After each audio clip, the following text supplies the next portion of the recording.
Welcome to the first presentation of GitOpsCon. It's really amazing to see so many people, even though it's a virtual event. Christian didn't mention, or you mentioned this, that this used to be like an in-person event, and now it's virtual, and it's always good to see people in real life. But anyway, so my name is Kostis. I'm working as a developer advocate at Octopusdeploy. Previously, I was at Codefresh, so you might see some Codefresh mentions. Codefresh was acquired by Octopusdeploy. I'm also a member of the Argo team, focusing both on Argo CD and Argo rollouts. And I'm the co-author of the first ever GitOps certification, which is available at learning.octopus.com. So today we're going to talk about Argo CD, which is one of the major projects that follow the GitOps principles. The other one is Flux. And I'm not going to cover all the features of Argo CD. I'm going to focus on application sets, which I think are a very important feature, and also a feature that not many people understand, or not many people are using. So we are going to look at application sets, and we're going to choose a specific scenario where you have many applications, many clusters, and you want to distribute those many applications to those many clusters with Argo CD. And for this particular scenario, we're going also to see some good patterns, some bad patterns, and some other pieces of information which I think are important. So just to make sure that everybody's on the same page, as I said, I'm not going to explain Argo CD. Argo CD is one of the most popular projects in the CNCF right now. If you're watching closely the CNCF, and also if you're reading the Velocity blog post, which I think happens every 6 months, where you see a survey on how many people contribute to the project. It's one of the most popular projects. Here I also have the survey that happened in July, and it says Argo CD is very popular and people are deploying with Argo CD to Kubernetes. But for me, the most important thing here is the happiness. Like, people like Argo CD. It's not, a tool that their company said, hey, you should use Argo CD, and everybody hates working with Argo CD. People are happy with Argo CD. They like the capabilities, they like the features, and they see that this is a solution that is helping them in the real world. So if you're here and you know nothing about Argo CD, I'm not going to cover the basics, but you should just understand that this is one of the most important projects right now as far as Kubernetes deployments are concerned. And one of the things that people like with Argo CD is the UI. Everybody says, oh, the UI is amazing, it's great. Developers love the UI. I have seen people that they said they finally understood Kubernetes with the Argo CD UI, because the UI shows you what is happening in your cluster. It also shows you your resources and like a tree of all the dependencies. And this is great. But if you ask me, and you can quote me on this, the UI is not, let's say, the thing I want to focus on. It's not the big strength of Argo CD. So we're not going to talk about the UI here today at all. Instead, we are going to focus on the backend, explain what is happening in the backend and how you create applications with Argo CD. So once you install Argo CD, you get access to this new resource, the application resource, which is an Argo CD manifest. And it's the most simple scenario. It just has a name of your application, and you say to Argo CD, go to my Git repo, take my files, maybe my customized overlays, my Helm charts, my plain manifest, and just put them into this cluster, and then follow this sync process that Christian explained that GitOps suggests, where you continuously monitor Git and apply the changes all the time. So this is great. But we need to take it one step further. Like, even, this is the basic building block for Argo CD. At least in production, and if you have many clusters and many applications, you shouldn't actually use application CRDs on your own, or you shouldn't create them. Instead, what you should do, and this is what we are going to talk about today, is to use application sets, which are one layer on top of applications. And this is what you need to do, like in a production setup. Maybe if you have a Kubernetes cluster at home, or a personal home lab, yes, maybe you can use applications. But for any, let's say, production setups, I strongly suggest at the very least, what application sets are and what they are doing. So what are application sets? Here, yes, I'm going to explain the basics before I go into the more important scenarios. Application sets are covering the scenario where you have either many clusters or many applications, or both. So here is, let's say, the horizontal version, where you have many clusters and you want to deploy the same application on all these clusters. That's one scenario. You can have the vertical dimension, where you have a single cluster and you want to install many applications. That's great. Or the most interesting scenario, and where we're going to focus today, you have many applications and many clusters. And sometimes maybe you even have different configuration per cluster. So in this example, my billing application is deployed on cluster A, cluster B, and cluster C, but maybe I want a different configuration for cluster A, for cluster B, for cluster C. So it's not exactly the same thing. It's the same application, but different configuration. So application sets cover this exact scenario, and we're going to see how you can do this. Now, I'm not going to explain, again, all the capabilities of application sets. Application sets are implemented using generators. You use generators that generate applications for you. There are many generators right now, and the community is adding also custom ones with plugins. What is important to understand is that there are two kinds of generators. There are the generators that, let's say, are a single dimension. They just generate a list of applications, and what is changing is how this list is created. And then you have advanced generators that they do not create something on their own. They combine other generators. So you can create a matrix generator that takes two other generators and creates a new combination. And you need to understand how both work. So if you follow my advice and use application sets, essentially you need to forget about individual applications. So this file is not something that you should create by hand. It's not something that you should write yourself. It's something that Argo CD should create for you. So if I have 10 clusters and 10 applications, I don't want to actually write 100 of these files, okay? That's not my job. I want to tell Argo CD, here are my 10 applications, here are my 10 clusters, and please create all the possible combinations. This is what we want to do. So here is a quick example. Okay, this is the a Git generator. Yes, it's YAML. I will not explain everything here, but I have the QR code, and you can go to the example and do it yourself. Essentially, it's a repository with customized files for different applications and different configurations. And here I have a very simple application set, which I call my QA. So it's for QA. And I'm saying, go to my GitHub repo and look at all the folders that exist under apps. Okay, so the apps parent folder has several folders there. I don't care how many, it's the number of my applications, and choose only those that have a QA overlay. So choose only my QA applications. And what do you do with them? Go and deploy them to this cluster. Okay, that's just a very simple example. The YAML is not that important. I just want to show you the end result. Let's see if the video plays. So here I have an Argo CD cluster, and it's completely empty. Okay, there is nothing deployed right now. And I'm going to apply this file that you saw before, this single application set. So I didn't, create 10 applications. I just created one file. I applied for this demo. It's just with kubectl. And then after I apply it, I think I get like 13 applications. So this is how you do cluster bootstrapping with Argo CD, and you can see the names. It's billing prod EU, billing prod QA. So it's the same applications, but with different configurations. Okay, so I got 13 applications, but I didn't actually write 13 files. Here is the list of all the applications. So that was the quick demo. Okay, we have seen it. And my suggestion once you start is to understand exactly what are the requirements. So before you even, work with application sets and Argo CD, you need to make sure that your manifests or customized files or Helm files are correct on their own and they are self-contained. So you need to make sure that, you have customized overlays that work correctly before bringing Argo CD into the mix.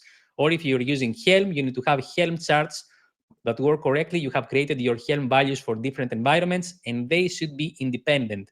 Like a developer should be able to get a Helm chart on its own without Argo CD and deploy the application locally.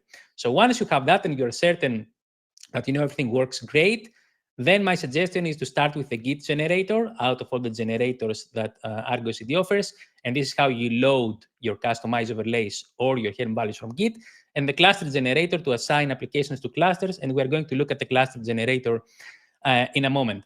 I see a lot of people that try to use application sets, and either they haven't mastered Helm, just yet, or they are trying to create Helm manifests and Argo CD manifests at the same time. Okay, this is a problem. You shouldn't do this.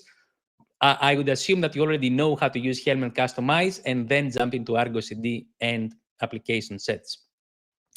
If you want to know more, I have written a very deep guide that you can see on the screen with the URL and the QR code. And as most of my articles, there is also an example Git repo that you can use as a starting point. You can take and see how it works and then extend it for your own use case. And you can see many more details there. Okay, so this is Application Sets 101. Now let's clarify some, let's say, points that I see people are getting confused all the time. And the first one is confusing application sets with the app of apps pattern. So one of my duties as a developer advocate is to also, follow the Argo CD community, see what people are doing, see what people are asking. So I'm in the CNCF Slack channel, and you should also be in the CNCF Slack channel if you're doing any production work with Argo CD. And I see what people are doing there, what questions they are asking. And several times I see people asking questions about application sets and app of apps. And if you look at the questions, for some reason that is not known to me, people think that you have to use one or the other. So they say, hey, I'm already using app of apps and I want to migrate to application sets. Or I don't like application sets, I will just revert back to app of apps. And if you're doing this, please explain to me why you think this is true. It's not. There isn't any technical limitation or any documentation page in Argo CD, as far as I know, that says that you have to use one or the other. They are not mutually exclusive. You should use them both. And actually, this is my recommendation. My recommendation is to actually use both and not choose one or the other. So if you look at your whole, let's say, Argo CD platform, you could think that you have 3 layers. At the bottom, you have your Kubernetes manifest. And when I say Kubernetes manifest, it can also be, plain manifests, Helm charts, or customized overlays. I don't really care about this. They are, as I said, self-contained, and they define your applications. And then you have application sets that mention and reference those files. And we will see, how you create application sets. And then if you want, and this is optional, you can group similar or, let's say, related application sets into app of apps files or a single file. So this is the 3-layer pattern. The demo that I just showed to you is actually exactly this. The file I applied was an app of apps file that mentioned, if I remember correctly, 3 application sets, QA, staging, production, and each one created 4 applications. So you had, in the end, 12 applications. So if you're asking yourself right now, should I use application sets or app of apps? My answer is both. Okay, that's my recommendation. Or if you have a really simple setup, maybe you can use just application sets and you don't need app of apps. But specifically for cluster bootstrapping, I suggest you use both. So I hope now this is super clear. The second problem is regarding Helm. Okay, and when I say don't use Helm, I want to clarify for Argo CD manifest. Okay, I'm not against Helm, but I see a lot of people who they like Helm, they know Helm, they know all the problems and all the tricks with Helm, and they use Helm for their manifest. That's great, okay? And also several external applications are already coming with Helm charts, so it's natural. But then they discover Argo CD, and they say, oh, the Argo CD application file is just another manifest. Let's use Helm again on a second level. And this is what I'm against at, because if you do this, essentially you will have what I call a Helm sandwich. Okay, so this is the scenario where at the bottom you have your actual Helm chart. So this is the Helm chart that your developers use, or maybe it's a Cert Manager, Core DNS, Nginx, Seal Secrets, whatever. And then you have a second level where you have an application CRD where you mention that Helm chart. And then because you like Helm, you decide to use Helm again on a second level to template your application CRDs and have values. And you can see why I call it Helm sandwich. So even though this looks, great in theory, oh, I like Helm, I'm going to use it everywhere, it's a super complex setup, and it will make, all, let's say, day 2 operations super complicated, and you will see the confusion, first of all, with developers. If you follow this scenario, I can actually bet right now that developers are going to get confused. They are not going to understand this Helm sandwich, and they are going to change either the wrong, values, or they will not understand which level overrides which values, or they are going to make a change that has no effect, or they will not be able to even run the applications locally. I see many Argo CD setups where it works great in production or in staging, but if a developer wants to run an application locally, they cannot do this unless they install Argo CD. So if you follow this pattern, you're making the life of developers miserable, okay? So they will get confused and they will hate you for this. Don't use the Helm sandwich. But even if you don't care, about developers or don't, have developers in your organizations, it will also be difficult for you, the operation team. Like you will also make the mistake at some point of changing the wrong values file, or you will not understand how the hierarchy works.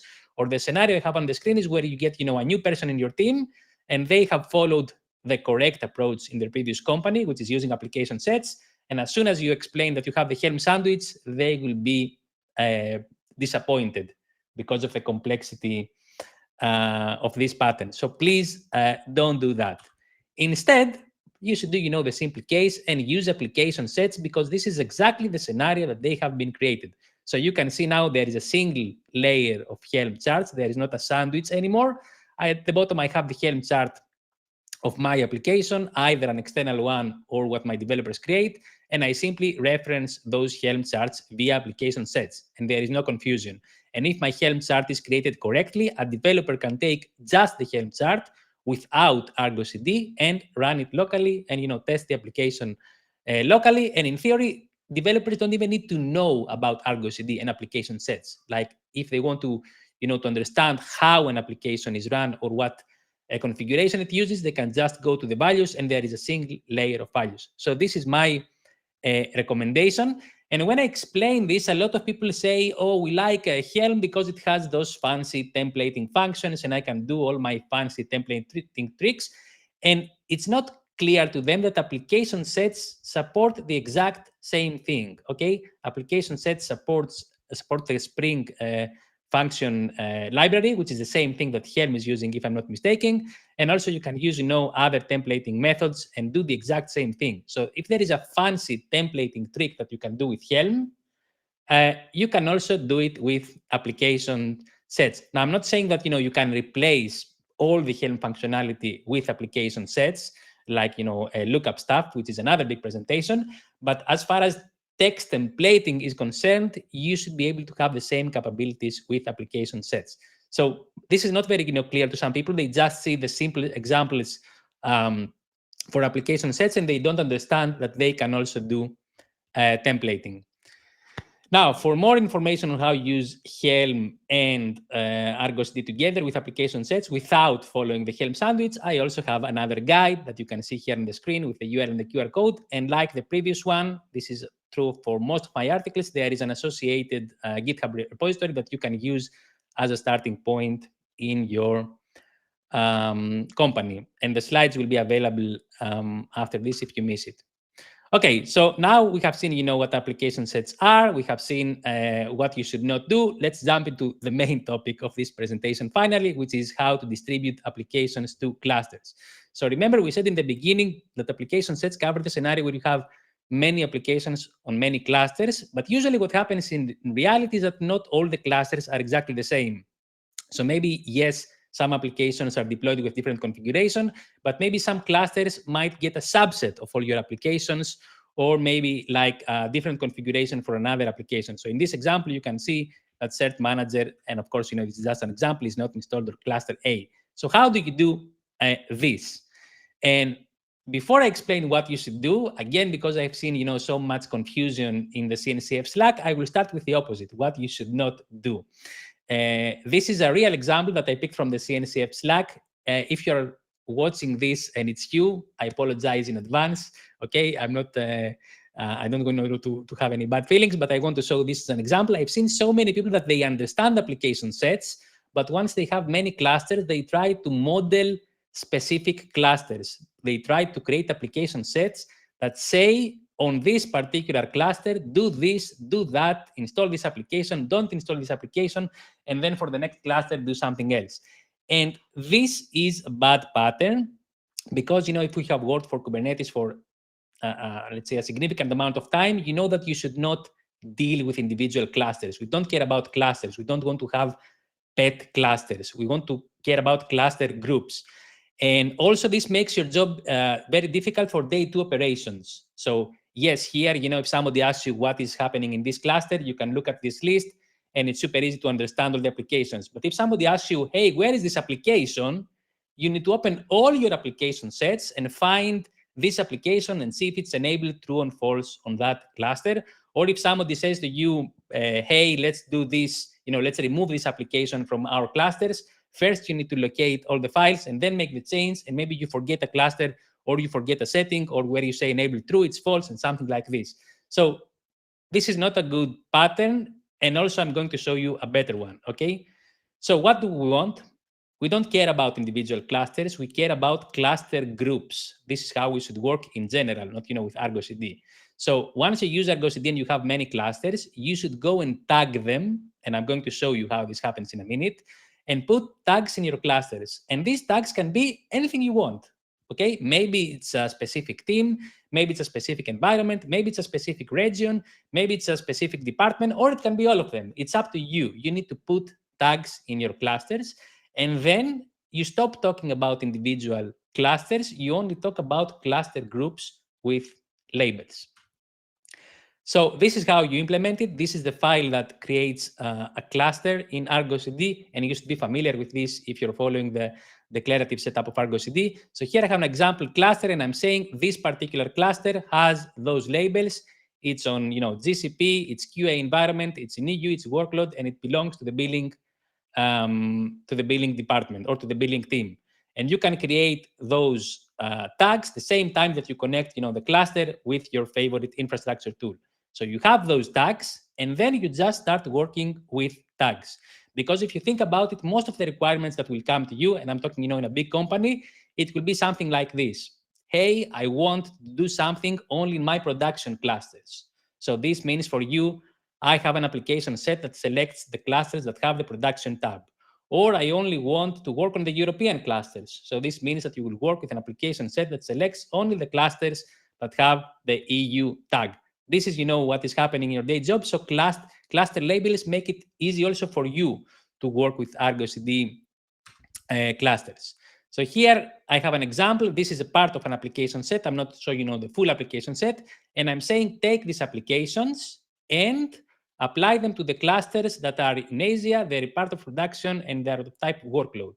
And I don't care if this is one cluster or two clusters or 10 clusters.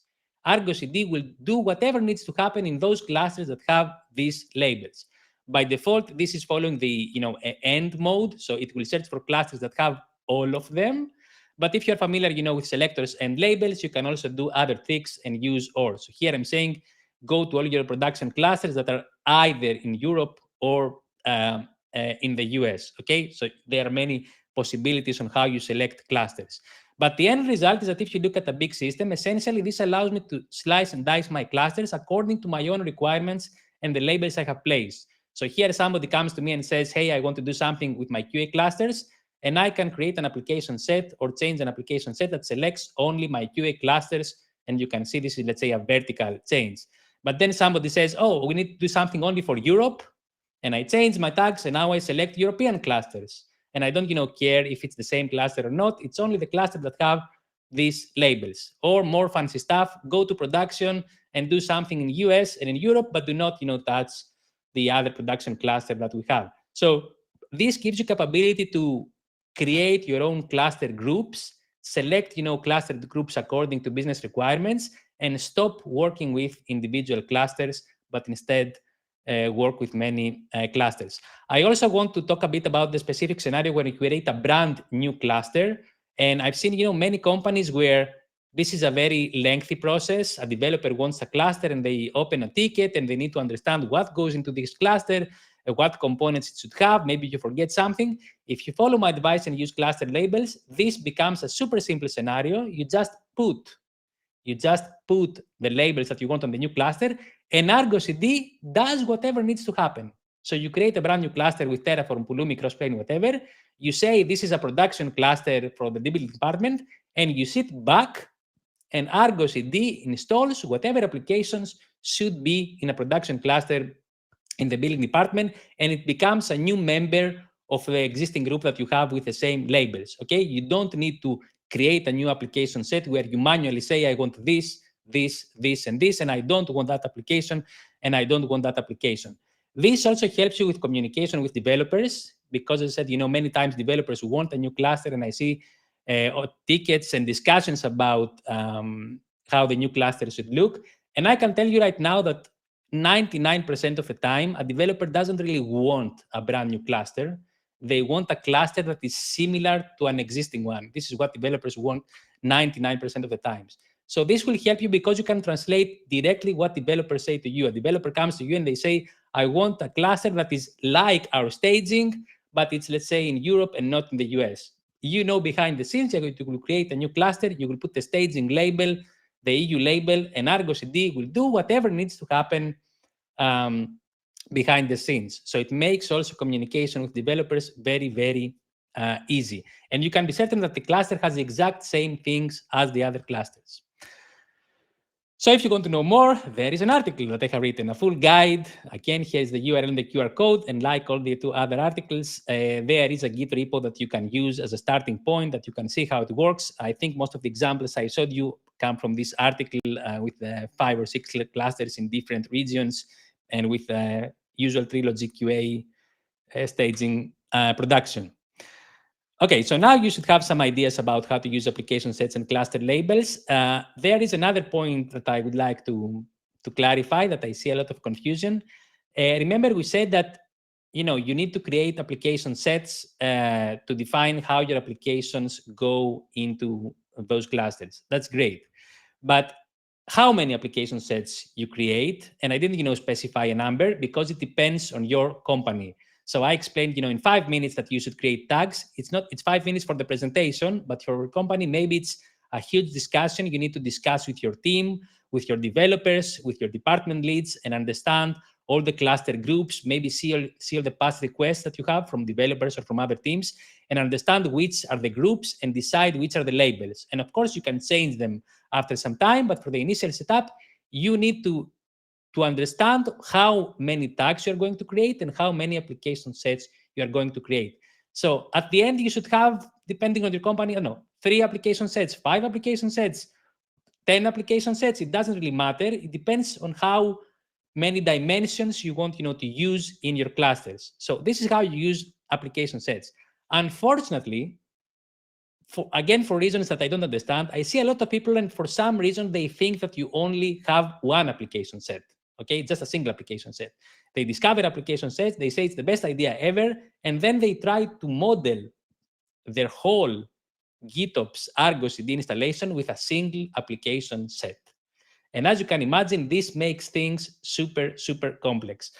Again, this is a real example I got from the CNCF Slack instance. I apologize in advance if you're watching this presentation, but it's a real case where somebody is trying to create a single application set, and they are also trying to use templates here to model their whole infrastructure. And I asked the question, okay, but why you're not using many application sets? And they said, oh, I didn't know I could do that. So I'm telling you right now that there is no technical limitation in Argo CD on how many application sets you can use. You can use as many as you want, of course, not 1,000. But if you need to use 10 application sets for your own company, use 10 application sets for your own company. It's better to have 10 simple application sets than one monstrosity like this.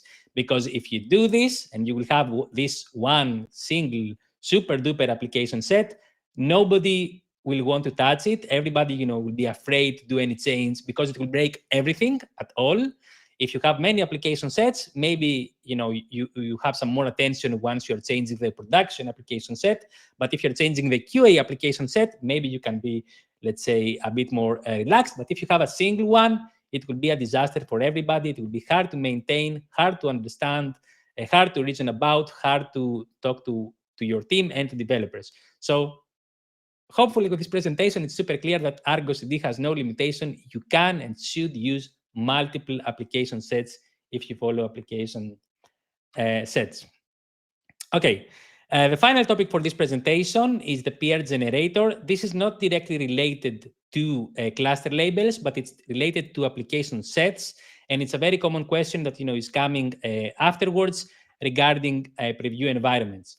So if you look at how traditional deployments work before Kubernetes or before the cloud, teams had a fixed number of test environments or QA environments. You had, let's say, 3 or 4, and developers had to fight because they had to reserve the environments in advance, or maybe they forgot to reserve them, or maybe somebody did the deployment on top of another deployment, then it had issues, and they could not test features in isolation. So this is the old way. We don't want to do this. Instead, if we're using Kubernetes or the cloud, we want to have dynamic environments or preview environments or ephemeral environments or whatever you want to call them, where a developer can create a feature and then they can test this feature in isolation in an environment created just for them. This is what we want to do. And ideally, we also want to make the life easy for developers. So it's not like, they need to do something complex. So this is what we want to do. And Argo CD implements this with the pull request generator, which is another generator for application sets. So, if you're asking the question, how do I distribute many applications to different clusters? The answer is application sets. If you're asking the question, how do I give preview environments to my developers? The answer is you use application sets. You should now understand the theme. So the Argo CD pull request generator is a generator where you say to Argo CD, go and monitor this Git repository. And remember, this is a Git repository for source code. So developers do whatever they were doing already. They just create new features and they create pull requests. Their workflow doesn't change at all. But as soon as pull request happens, automatically, Argo CD will create a brand new application, the same application CRD that we saw in the beginning, using a baseline that can be like QA or staging or something else. And then you can deploy a new application in a new namespace, in the same namespace, in a new cluster, in a different cluster. It doesn't really matter. The end result is this. So here I had, an empty Argo CD instance. 2 developers created a feature. They created a pull request on the source code. One developer created a pull request with a branch called fix queue size. The other developer, my billing feature. And I did nothing at all. I just, created the pull request generator. These applications were created on the fly for the developers. And I could have nice integration to do a notification to the developers in Slack, or put a comment in GitHub and say, your preview environment is ready, go and check it out. And the interesting thing here is that this covers the complete life cycle. So if those developers commit again, these environments will be recreated again. Yes, there needs to be some integration with the CI system that I'm going to talk about in a minute to build the image. And if they decide to merge these pull requests or close this pull request, Argo CD will understand this and it will destroy those applications. So this is a fully automated process where I'm just sitting on my desk or at home, and developers create features behind the scenes every Monday, every Tuesday, every Thursday. I don't really care. And Argo CD just creates applications for them on the fly and also destroys them on the fly. Because I've seen many solutions for temporary environments where temporary environments are just piling up and somebody needs to clean them up, or you create a job that every 2 weeks cleans up something. So Argo CD is helping you more. I'm also mentioning vCluster here. vCluster is an open source project that allows you to create clusters within a cluster. So you could also have the scenario where you create a brand new cluster. It's not a real cluster per pull request. If you want to know more, you know what to do. There is an article here on the screen that has all the details and also shows you the integration with the CI system. So that's it. Now I think you have a good overview of what application sets are doing. There are many more features and many more generators, and you can write your own generators. There is not enough time to cover everything, but I wanted to give you the basic use case, like how you use application sets for many clusters and many applications. I wanted to explain some very common misconceptions and confusions, like you should use application sets on their own, not with the Helm sandwich. You should use many application sets and not with one. And you should think about cluster groups and not individual clusters. Don't try to create application sets where you say, I want this cluster to have these applications and I want those applications to not be the cluster. And if you want also to help developers and create preview environments, again, application sets are the answer. Check the pull request generator. it can cover, at the very least, the basic case. I have seen companies where they want advanced stuff and they want to create databases and new networking, load balancers and whatever. Yes, they might need, other work with Crossplane or other tools. But for the basic use case, I just made the change to my container image and I want just to see how it looks. This is a very good starting point. So that's it.